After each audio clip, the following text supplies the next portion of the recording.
I like to be a flying monkey so I can just get huge airs coming 9 foot out of the sky. You know how it is. In 1995, just 4 years after inline skating had become the fastest growing participation sport in human history, the first X Games made its way into households across America. While millions of people were already familiar with the idea of rollerblading as a recreational activity, the X Games was the first time most viewers ever saw the sport that was then known as aggressive inline skating. It's aggravating, you know, when you gotta blow out some steam, just going inverted, like, bam! Getting those huge airs and just having a blast. You know what I mean? Yeah. For such a young sport, getting so much exposure was seen as a triumph. Testimony to the sport's longevity and tidings of widespread public acceptance. But what no one seemed to expect was public backlash from the freshly formed action sports community. We were invited to come to the first X Games, and I don't think many of us were ready for it. And I came from a skateboard background, and I remember getting off the tour bus, coming into the dorms, and walking into the lobby and seeing Danny Way and Tuss Buffus, these guys, you know, as a little skateboard dude, looked up to them, you know, and I remember them just grilling us. The first time I ever heard anyone called a freebooter was right then. It's just kind of a weird thing, because back in Atlanta, my friends were skateboarders that I grew up skateboarding and rolling with. Like, there was just no hate. Critics saw a young, unrefined sport attempting to pass itself off as a legitimate lifestyle alongside cultures nearly 20 years its senior. Is so young. I don't know if the inliners get the significance, let's say, of a competition like this, whereas the BMXers, the skateboarders, they've been doing this for so long, it's more like a business trip, kind of comparing, let's say, a college football team on a road trip or the 49ers. Yeah, I mean, Matt Hoffman in skateboarding, Tony Hawk, these guys have made big bucks in business. Inline, not quite the same thing. Because rollerblading has its roots and is on the same terrain as skateboarding and biking, it's kind of like we started out without our own true identity. It's kind of looked at as we're kind of posing off that, biting off that. And so really in the beginning, I mean, we were totally doing our own thing, but it was on someone else's terrain that was already created.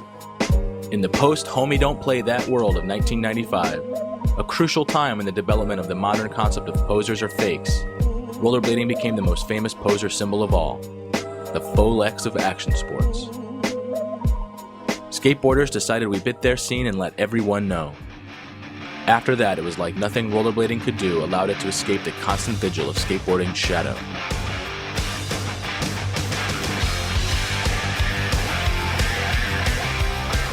BMXers got 2 wheels. Skateboarders got 4. We've got 8 wheels. Do the math, asshole. We took the best of surfing, skateboarding, and BMX, and then we just dwarfed those bozos. Blading the edge. Men, get in line. And the rest has been history. The resulting stigma essentially erased the positive exposure rollerblading had earned itself, replacing it instead with the tendency to be discredited.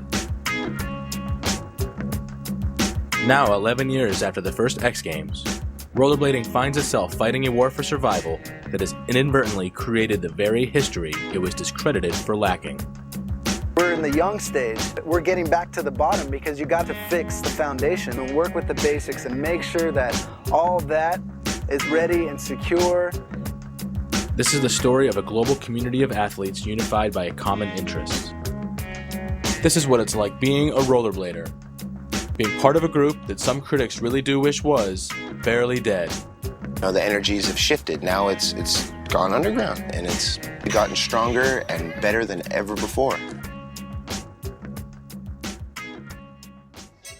So many rollerbladers cite the X Games as the source of their interest in blading that it's as good a place to start as any. And it's a good story too, because what almost no one knows is that the X Game exists in many parts thanks to the early popularity of rollerblading, a point which deserves some exploration. Yeah, 1994 was the first official street course contest put on by NIST, National Inline Skate Series. It got the TV psyched on filming skate contests. Rollerblading was popping off big and growing crazy at that point.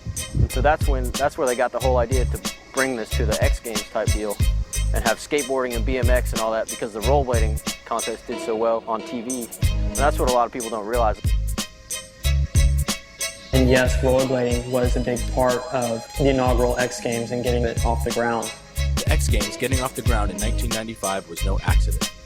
Skateboarding, freestyle BMX, snowboarding, wakeboarding, and other assorted sports, soon to be given the uber-generic umbrella title of action sports, are at relative plateaus when suddenly rollerblading enters the horizon with millions of new skaters. National Sporting Goods Association statistics put inline participation at nearly 24 million. At the same time, skateboarding 4.5 million, snowboarding 3.8 million. It was no comparison. Inline had exploded, and all that money had to go somewhere. Turns out the X Games got a chunk of it too, and has gone on to change the cultural identity of youth the world over. There is no better recruiting tool than something that gets out to millions and millions of people. It may not be the most credible thing. That's our job. Once they get exposed to it, we got to be there to catch them, let them come into our culture, and then let them sort of get an education.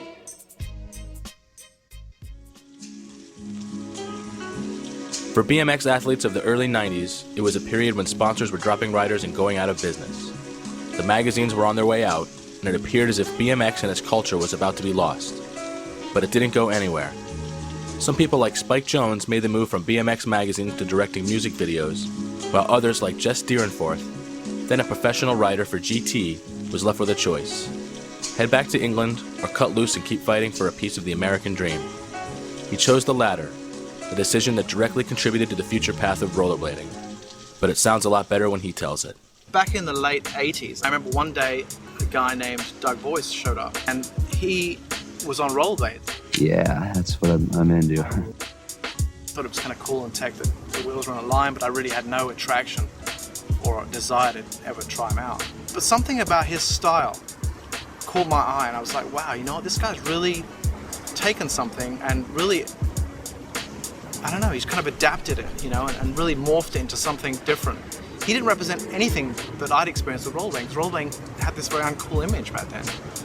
He used to be a professional skateboarder, and he'd skateboard a little bit and he'd rollerblade a little bit, and he was just completely confident. You take other elements of other sports and adapt them into this sport, but it is its own sport. It has 8 wheels in a line, you know, and you're going to have to figure out how to use those on your feet, you know. There was a change in the BMX industry. The sport itself was very much alive, but the industry did take a dive, and a lot of companies started disappearing. A lot of the companies sold to larger corporations, and those corporations then looked at a company like GT Bikes and said, well, you guys aren't meeting your numbers, we're going to start cutting back budgets, you know, marketing, team budgets, everything. Professional riders kind of had to sort out different careers. So I went to ASR trade show in San Diego, early '89, and I saw a rollerblade demo, and there was the whole dance team with the spandex, you know, doing the whole hip-hop thing, whatever. And I was kind of watching it, you know, tongue-in-cheek kind of thing. I didn't really know what to think about it. And all of a sudden, I mean, there's this half-pipe there, so that's what kind of caught my attention. This guy comes out on rollerblades, Chris Edwards, and he starts doing, it was probably only like 5 foot, 6 foot airs. But I was just like, wow. And his style, he was compact, you know, he looked really solid, you know, and he was doing 540s, and I was just like kind of blown away by it. And I had a lot of respect because I knew that he had probably dealt with a lot of stigma issues, especially at ASR. Back then it was like the coolest trade show. It was like all the hip stuff, surf, skateboarders. I mean, it was such a cliquey trade show, and all of a sudden this guy's on rollerblades and everyone's kind of looking at him. They don't know what to think about him. And so I ended up doing demos with him about a month later, and he was on the half pipe and I was on my bike, and he just was in my face like the whole day. Jess, you got to try these out, man. You got to try these blades out. They're amazing. I was like, no, I don't think so. And after one of the demos, he said, you got to do it. I was like, all right, whatever. I went around the parking lot and I was kind of all over the place. It felt very unnatural. And then I went on the ramp, and all of a sudden it just had this different flow to it. You know, there was something really smooth and fluid and fast about it. And he vowed after that day to get me a pair of skates. Before I knew it, I was kind of leaving my bike at home and going to the skate park with my rollerblades. And so it really wasn't a conscious thing. It's something that just kind of naturally happened. And simultaneously, the BMX industry really had lost its spark. I mean, it was in a lull, but unlike rollerblading, there wasn't anything going on at that time. But all of a sudden I had this medium with rollerblade. It was this open kind of blank canvas where everything that I'd learned from my skateboarding background and from my BMX background was being adapted towards rollerblade. Boggles me to think, how did I end up here, like on this whole journey that we've all been on? You start to think about how you actually got to the point where you're at. To start at the beginning, let's go back to Holland in the 1700s, where a Dutchman who preferred ice skating as his transportation of choice created the first dry land skates. Unfortunately, the exact name of this visionary is lost, but not Jean-Joseph Merlin. He went on to become the first recorded skate inventor by demonstrating a primitive inline skate with metal wheels in 1760. That's right, 1760. 10 years before Europeans even discovered the Polynesian surfing, a Dutch gentleman had invented an inline skate. Later during the 1800s, James Leonard Plimpton, a resident of New York City, came up with the first incarnation of the modern quad roller skate. His idea was so successful that it led William Bone, another Englishman, to patent a design for the wheels of roller skates before later filing the patent for a ball or roller bearing race that would go on to be used for bicycle and carriage wheels. The roller skate underwent many improvements over the next 100 years, like the invention of polyurethane wheels which added speed, stability, and durability. And then it can be argued that the next major revolution for the roller skate came in the 1950s, when surfers began taking the axles off of roller skates and putting them on planks of wood, accidentally creating skateboarding. Who'd have guessed the pursuit of wheeled freedom, particularly innovations created by inline skates, could lead to so much mechanical progression and modern-day cultural influence? And more importantly, why haven't you heard more about it? The first modern inline skate started as an off-season hockey training tool credited to the Olsen brothers, who based their design on existing incarnations of earlier inline skates. This was 1980. Comes as a surprise to some people to know that Rollerblade has been in business since 1980. We were the first company to successfully produce and market inline skates. The rollerblades quickly gained popularity with snow skiers, hockey players, and yes, ice figure skaters. Welcome to Skate to Ski, a program that can show you how to use your rollerblade inline skates to become a better skier. Because of this, rollerblade skates were popular right from the get-go, but only in isolated, often affluent pockets. What actually brought it into the shop was Scott Olsen came in and begged us to carry them. At that time, they were advertising a lot in the magazines for skiing, but it was the early 80s. You know, the sport of inline skating has been growing in popularity over the past few years. By 1986, inline skating was a $7 million a year industry, but more growth was on the way. Mom says they're free falling to nowhere, but skaters say they're moving fast into the future. Inline skaters and their moms face off. When the creators of rollerblade skates took their product out to the masses, they did so at the beach with demo teams. These people were there to wow the crowd with their moves and then put the crowd on wheels. To date, this has been proven the most effective method for creating new rollerbladers. The biggest boon for rollerblade skates has been the wide acceptance of the skates as a recreational product, used for both fitness and fun, not necessarily in that order.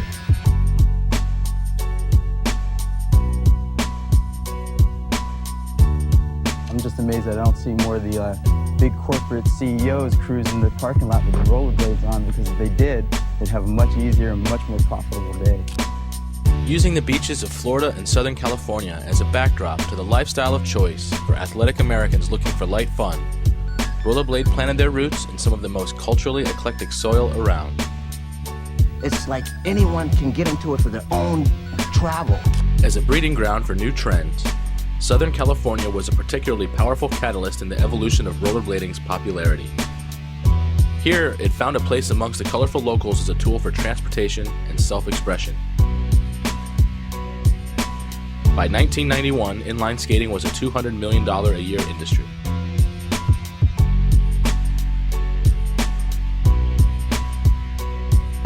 And while on paper it looked like everything was going well, Rollerblade and the other skate manufacturing corporations would soon be baffled by the rise of a small, but dedicated and vocal group of inline skaters that were truly interested in embracing all the potential of an inline skate. Slowly, a rift formed that would lead to a conscious rebellion by this minority against the image that had until then been attributed to inline skating. It was somewhere during this economic and participation boom, on November 21st, 1991 to be exact, that a talented young athlete named Chris Edwards performed the first recorded frontside grind down a 3-stair handrail. Rollerblading suddenly had a new icon and was about to capture the imagination of the television viewing world. By 1993, the global interest in freestyle rollerblading had spawned its own media source, Daily Bread magazine. Suddenly, the segment of inline skaters most misunderstood by the large corporations had a unified voice. Here, the unique culture of rollerblading was nurtured and cultivated, bringing together influential and persuasive skaters in search of artistic expression, which is exactly what they found. And of course, 94 is the year that everyone will hone in on, is the year that it grew up, that people from all around the world that had been skating for 2 or 3 years by themselves met each other and realized that we were part of a global entity. At the same time as the Southern California rollerblade explosion, rollerblades started showing up in New York City, specifically on MTV Sports. There's buses coming at you, and you have to learn how to weave in and out of people. It's a tool of weighing of getting around. No, that was inline skating. That was too cool for me. I don't know. Are you into it? I'm into it. Through MTV, rollerblading had an unprecedented opportunity to beam directly into millions of homes around the world, which it did. By 1997, there were over 29.1 million inline skaters worldwide, nearly a tenfold increase in just 8 short years.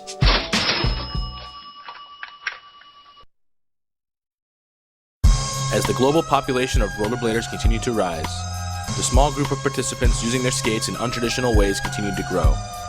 Eventually, through the influence of less than a handful of videos that had been released, the stunts being attempted by the alternative skating minority became more specialized, yet still very raw by today's standards.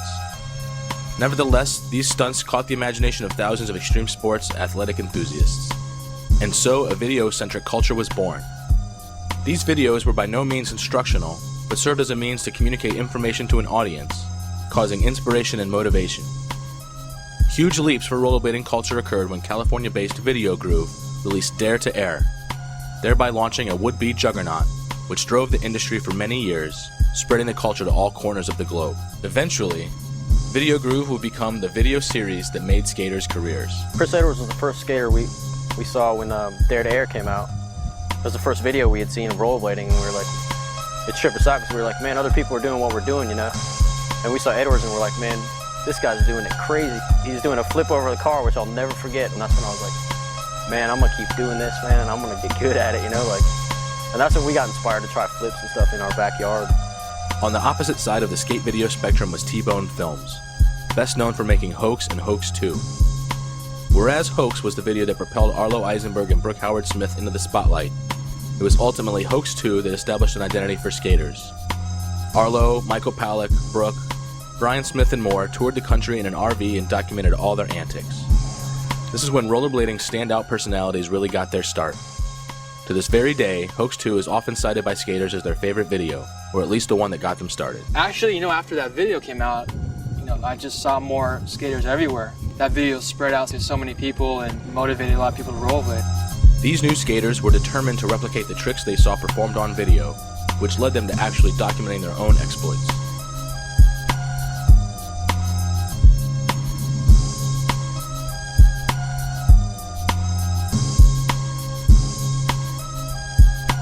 The 40 ounce was straight out of Venice Beach, you know? AJ rocking it with his dreadlocks and tie-dye shirt, knee pads and stuff. A lot of that old school stuff from rollerblading, you know, wasn't always the coolest thing. Of course, AJ looked cool doing it just because he's AJ, you know, but like if any of us were going to do it, it'd be kind of more like a joke, you know? We're like, man, let's get rid of these pads, you know, like they're uncomfortable and stuff. We're like, and it was kind of scary, you know, to get rid of your pads because everyone wore knee pads back in the day, you know, but that brought a whole new element to it, I think, too, because it made everyone relax. And without pads, you couldn't fall, so you wouldn't fall as much, so it brought a whole new smooth element to rollerblading. What all this really accomplished was planting the seeds of inspiration in other skaters to pursue their rollerblading interests. For many, this meant uprooting from their homes and relocating to Southern California, which is exactly the chain of events which brought together a group of individuals which will become responsible for the de facto image of 90s rollerblading culture. Senate. I'm pretty sure we all had a vague plan to move to California and become rollerbladers, but I didn't have a long-term plan. We accidentally started Senate. You know, Al and I were kind of just drawing on things, and we came up with a fake company. I mean, a lot of people don't know this. The Hoax was a fake movie. That's why it's called The Hoax. It was just us filming stuff, and we'd tell people, yeah, we're making a movie. And eventually it turned into a real movie, and of course, eventually Senate turned into a real company. We started Senate at the end of 1993. We made about, I think it was like $1,700. When I got on Senate, they were making the grind plates in their garage. In 1996, Senate sold 750,000 t-shirts. That's not including the wheels and the bearings and the hard goods. And in 1996, 97, we made $13.5 million. That money had become like unreal to us. It was an abstract concept. Whatever we wanted to do, we did. He's right. Senate made things happen for rollerblading. Now tonight, the story of an inline skating company and its motto. Inline skating is hot here locally. Many companies like to reflect an aggressive edge, a competitive toughness, if you will. But the motto for this company has people saying they've gone too far. David Cruz in studio tonight. He's got more. David? Paul, when the company came up with the slogan, "Destroy All Girls," they saw it as a marketing gimmick. But tonight, that slogan is sparking a marketing mess among some people who say it sends the wrong message. The slogan appears on the back of the label sewn into the collar of the clothes, so you have to look hard to find it. So the Destroy All Girls, you'd think that would destroy the company by doing something like that. But it had the opposite effect. So I made the hang tag, and for me, I make it fun, and it's like you're writing, machine wash coal, and it's like, what the F? And then I put something on there. I actually think I put kill your parents, or shave your head, kill your parents. And of course, because we both have really great parents that we love, I was upset, and that was the kind of the... Well, there were limits to how far, because some of the ideas were very provocative. We expected it to ruffle a few feathers, but certainly nowhere to the extent that it has. Every mom in the United States is going to see that and raise hell about it and bring it to the media. There was a very good reason that it blew up so quickly. It's because it went out on the AP wire and every news outlet picked it up. But in 24 hours, the phone was ringing off the hook. CNN, MTV, NBC, ABC. Every local news outlet. So within 24 hours, rollerblading had an edge to it and had a name associated with it, Senate. Now, the company says it is now producing the new season line and that they will not use the Destroy All Girls slogan on the new labels. But they're not making any apologies either. And so we didn't know anything about being a fashion company. We don't know about making clothes or making a line or any of that stuff. And so we're guessing and we're just bullshitting our way through it. Because it was this intense kind of like this sequence of events that led to us doing very, very well. And by the way, when Brooke says that we made 750,000 t-shirts and the company was doing $13 million, people assume that we made out we cashed out and we're millionaires now just living off of Senate. But I'm by no means rich. What happened is, well, first of all, we didn't own the company. We did in the beginning. Yeah, we sold it when it was worthless. But then when we sold out, it made a lot of money. The crazy part of that and being that young was that you would make these things. We'd put them on a computer, and then there was such a huge corporation behind us that, a couple of weeks later there'd be a warehouse full, and it was a very big warehouse. I don't think we have ever had a true, accurate sense of the scope of the things that we did. The one saving grace that we had at Senate was that we always had creative freedom, complete creative control of the company. We were owned by Bravo, but we could do whatever we wanted. So we do Destroy All Girls, and all those creative decisions we were free to make on our own and succeed or fail on, but really because we could do no wrong. Brooke and Arlo turned their experiences into products aimed at allowing rollerbladers to express some sort of agenda, and it worked. Not only generating millions in sales for the company, but in propelling Senate, rollerblading, and our unique sense of humor into the mainstream news spotlight. The things that I created never fit that mold of let's bring this to the mainstream, let's put it on TRL sort of thing. And I felt like a lot of the companies that tried to copy Senate in what they were good at, in being able to blanket almost every category, really failed miserably. Senate was really the only company that pulled it off. 95, 96, K2 really started putting the gas on. They had a really innovative skate, and at the time Rollerblade was doing well. They had their new products. Everyone kind of had these new fresh products that really shaped the industry, and people were competing with each other and trying to outmarket each other, and that led to a real big expansion. And I remember working at K2, and the numbers were really big, on all the skates. At the time, K2 was the biggest inline skate manufacturer, and then over the years I just saw things kind of slow down, and that's basically when I knew that I needed to kind of get out on my own and take my vision and trying to make what I thought would be rollerblading happen. Throughout the early 90s, it seemed as if rollerblading could do no wrong, and by all accounts it didn't. Just look at all the attention from Hollywood and Madison Avenue. Even before we destroyed all the girls, there was Prayer for the Roller Boys in 1991 with Corey Haim and Patricia Arquette. We are the new generation, and we are the remedy. You need a new family that cares. The Roller Boys care. Airborne the Movie, featuring Jack Black and Seth Green in 1993.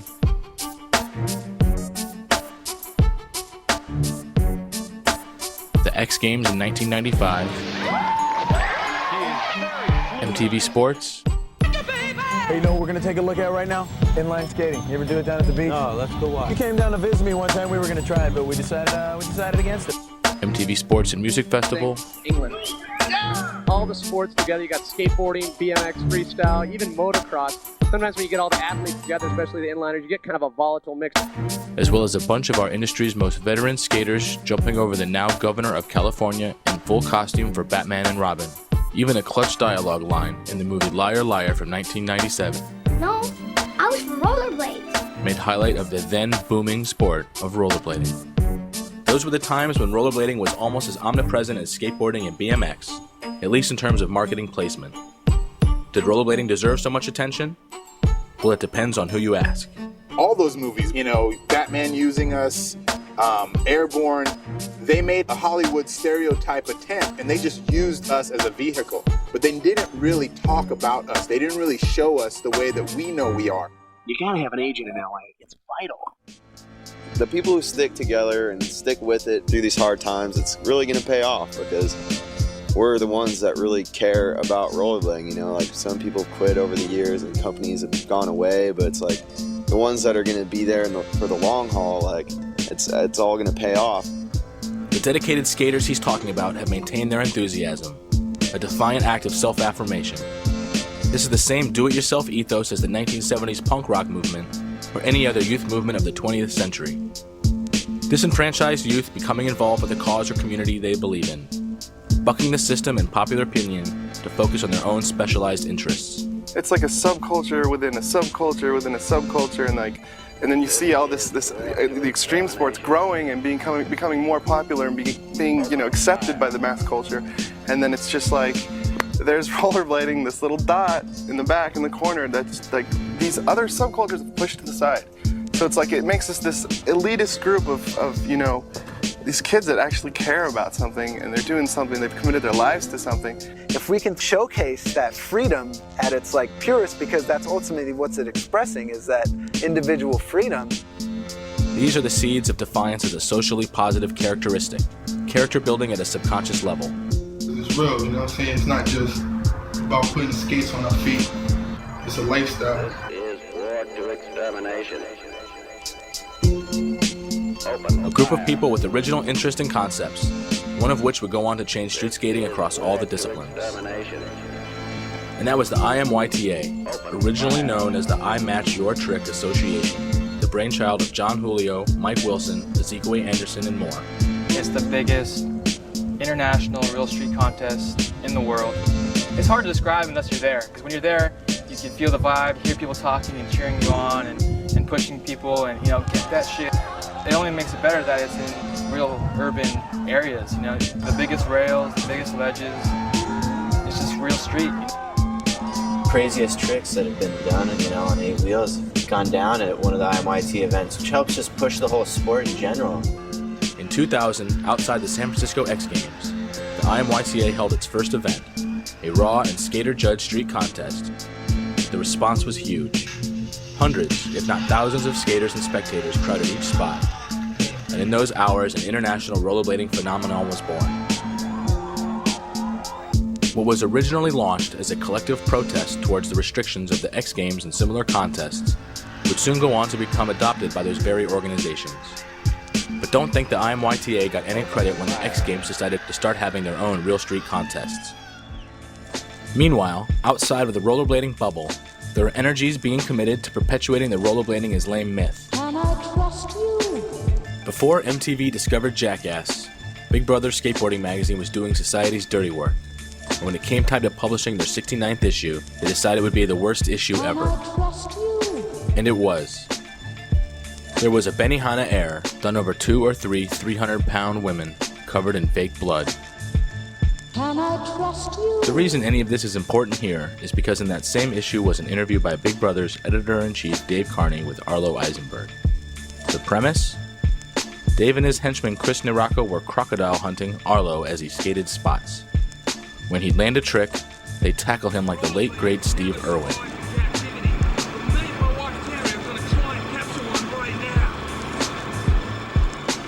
Even the captions were references to Irwin's particular manner of speech.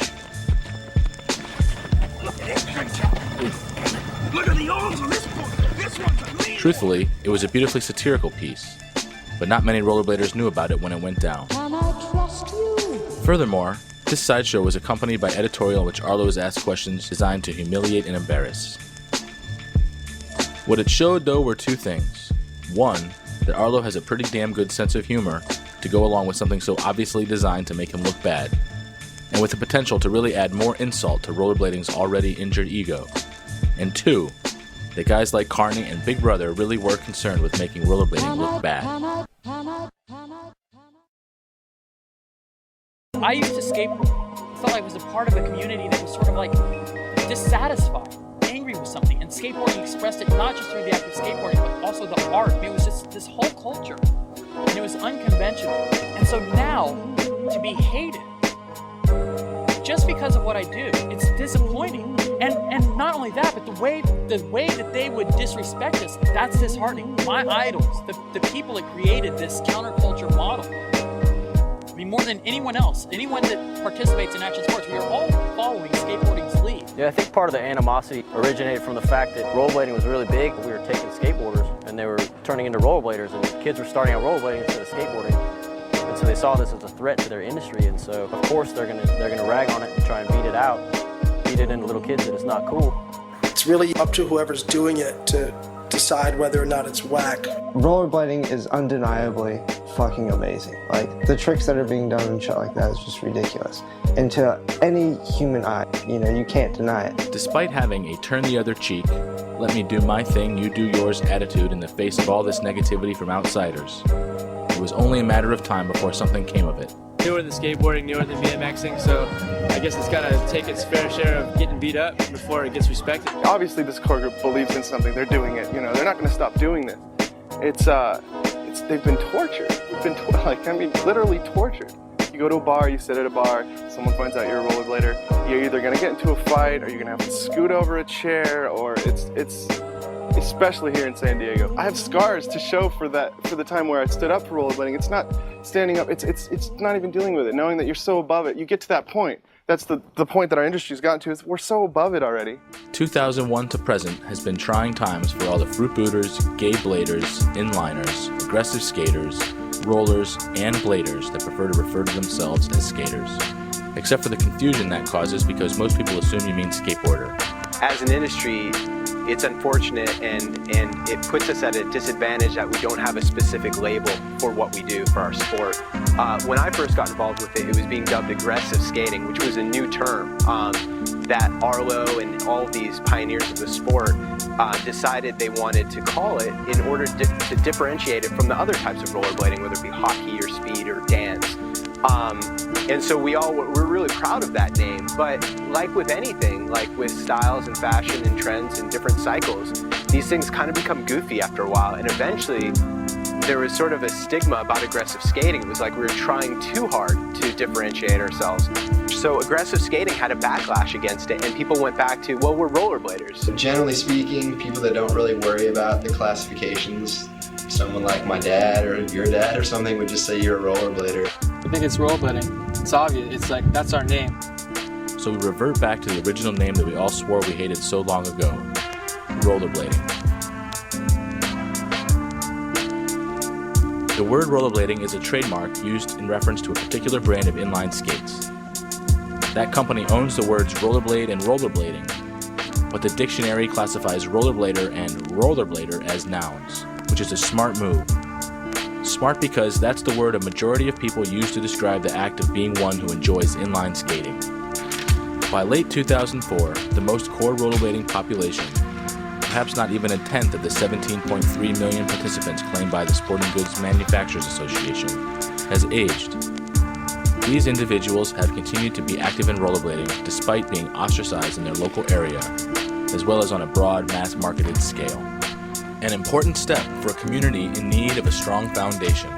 These self-formed outcasts have aged, stuck through the trends of the times, and established against all attempts otherwise the image of the impervious rollerblader. The one rollerblader who skates with 10 skateboarders and bikers because they recognize his talent. They are supposed to hate him, but they make a concession because of skill and ability. Proof that a myth condemning a sport can only last so long in face of that sport's ever-evolving difficulty and amplitude. Eventually, talent and sheer athleticism break through stereotypes. I respect what they do, you know, and they seem like they keep pushing the sport. It is gaining unspoken respect in the eyes of its most serious critics, because he's going through the same growing process the other alternative, or action sports, did years before. Scenes are starting to grow too. Small towns and big cities alike are bringing up new crews of bladers. The overall impression is that rollerblading is unpopular, but not going anywhere. The relative skill of the upcoming skaters improves too when compared with the professionals. The ability gap is closing, which both helps the community by ensuring better representation to the public, but also negatively in that it confuses the bladers who seek sponsorship or recognition from a starved industry struggling to meet its own ends. Then in 2004, a grating reality check. The rollerblading street skating event is removed from the American X Games, forcing a slow ripple throughout the rollerblade industry. I've been announcing the X Games, okay? I go and I do the play-by-play for the TV broadcast with Mark Shays. And every year before we go to the X Games, they have what they call a talent meeting. We go into the conference room and the guy, Rich Feinberg, the producer, says, listen, I had my staff put together this video of highlights from last year's X Games. I think it's really great, and I think it's gonna get everyone fired up. They puts in the tape, turns down the lights, and they never show rollerblading. We're part of this staff, we're part of the X Games. Rollerblading hadn't been dropped yet. And Rich goes on with the presentation, he's talking about this stuff, he's talking about the new technology. And he says, we've got some really great new technology this year. We're gonna have the cable cam coming over the whole street course, and he's talking about the different things, and he says, and we're going to do something new this year that we've never done before. He said, so we're going to have a follow cam to show on the street course. He said, but I got to tell you guys. He's now talking to the whole room. He said, I got to tell you guys, we tried everything. We thought about a lot of different ways to get this, and it just so happens that the best way to get the footage is by having an inliner on the course. Just so you know, skateboarders, he's talking to the skateboarding commentators, you know there's going to be an inliner out there, just so you know, bike riders. And basically, he's apologizing for the fact that there's going to be an inliner on the course. They all had a big laugh about it. I didn't think it was funny. And then half a year later, 6 months later, I get an email from ESPN. One line basically says, we've decided to go in another direction. I mean, you would think if they cared about rollerblading, that they would want people there who cared about rollerblading. They want to have the best product they can have. They want the people there for skateboarding to care about skateboarding. My enthusiasm for rollerblading, my feelings for rollerblading, can only make their end product better. I want it to look good for them. What hurt me most was their response to me only confirmed what I knew all along, that they don't care about rollerblading. A year later, in 2005, vert rollerblading is removed from the X Games as well. Sales hit all-time lows, marketing budgets shrink, and optimism is outgunned by caution. Combined, participation drops, and already scarce outside marketing dollars become scarcer. In the meantime, rollerblading participation and visibility continues to rise in Europe and Asia through other X Games venues and action sports tours. Very rarely are contests in the US. Like the last probably 4 or 5 contests I've been to, I've been out of the country.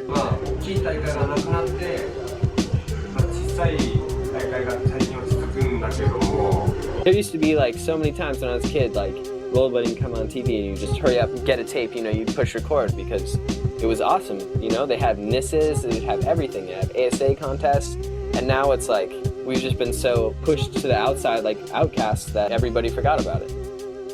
But it hardly matters to the professionals whose meager salaries are slashed, the morale shattered. Aaron Feinberg just got fired from his sponsor. One of the greatest rollerbladers we have in the history of our sport of all time. He can't even get paid. He can't even get thrown a bone from his sponsor because there's no money in this industry. And when people say cool, it's cool that we're underground, I say fuck that. This does nothing to help the pattern of elder talent leaving the industry in pursuit of loftier exploits coupled with financial security.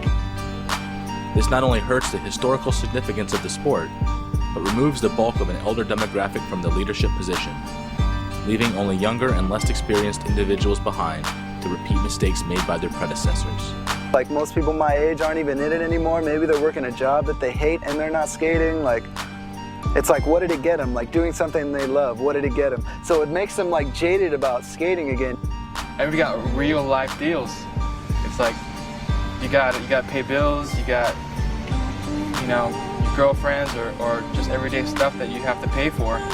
And now a lot of us wish that we saved our money. A lot of us wish that, you know, we were more responsible. But at the end of the day though, like, we all appreciate it more now these days. I do, being around the game for so long. In rollerblading today, the industry is so small that the money is just not there like it used to be.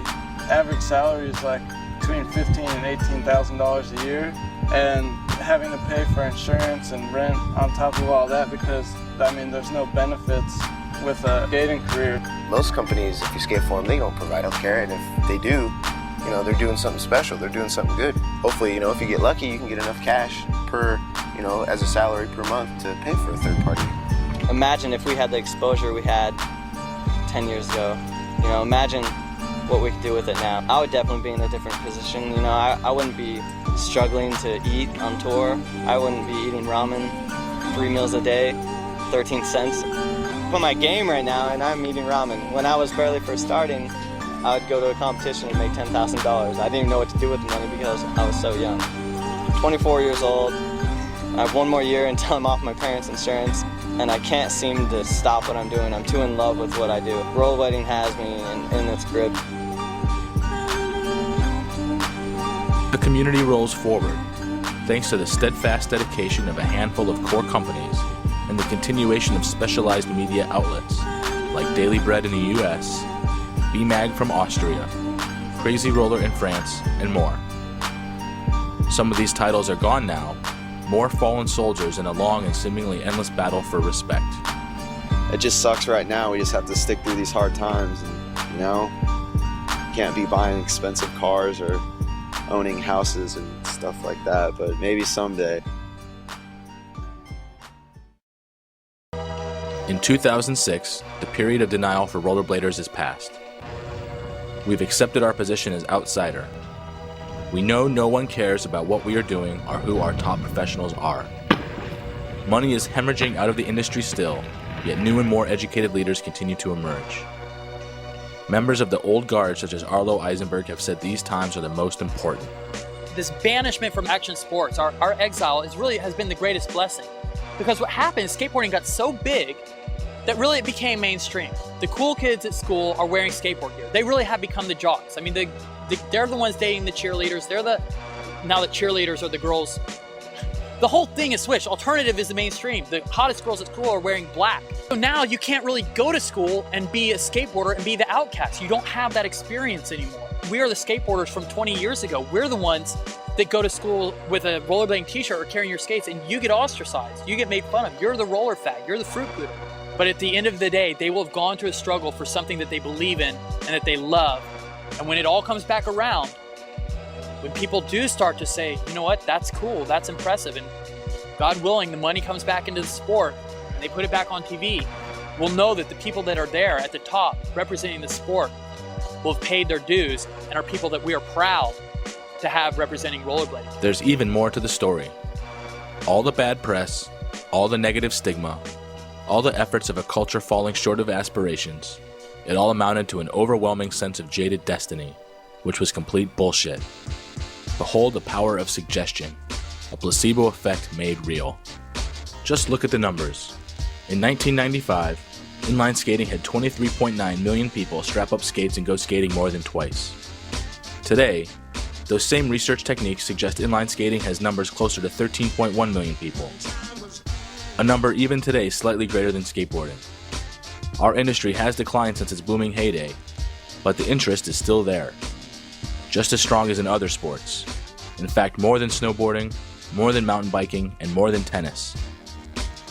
Not every one of these skaters is a top professional or aspires to be anything other than recreational, and neither does the tennis enthusiast, or the mountain biking novice, or the snowboarding retiree. But the numbers count the same for them, earning those sports attention from major sponsorship dollars, endorsements, and widespread media exposure. Rollerblading is not treated as a valuable marketing commodity by the public because it has never stood up for itself as a culture that was above or truly beyond the cultural stigmas which have rampantly preceded everything. At least not until now. There is no answer to where we're gonna go and what's gonna happen to us. As long as everybody fucking believes in it, it's gonna go somewhere. Because I fucking get on a plane every other weekend and go to third world countries and do fucking demos for God knows who out there, you know, for a fucking reason. I think it's the same reason that every kid wakes up in the morning and puts on his skates. We have a movement where there's an awareness of rollerblading, that people realize that skating is what you want it to be. It's something that comes from within inside you. I think it's important for kids to realize what kind of sacrifices people are making to better our industry.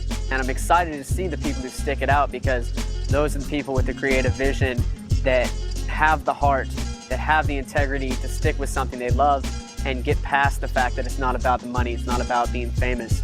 You know, we're all lost souls trying to figure out what we're gonna do to keep the dream going. Once people start realizing that it's not something that you're gonna be automatically judged for participating in, negative or positively, by the participants, then I think a lot more people will start coming into rollerblading. Everybody's responsibility at this point in the game is to make sure that we're cultivating the next generation. Back in '96, it was easy. It was on TV, you know, it was on the streets, it was in people's mouths. You know, nowadays, it's so underground, it's so driven down that it's hard for kids to find it. And now the task comes to showing these consumers what possibilities lie in the wheels beneath their feet. The crossover is and has been happening for some time. Rollerblade and other companies offer sub-$80 price point skates with aggressive skate features, such as sole plates and H-blocks. It is an exciting time for rollerblading, because change is the only constant of the times. Everything is changing, and for a sport long thought dead, change can only lead up.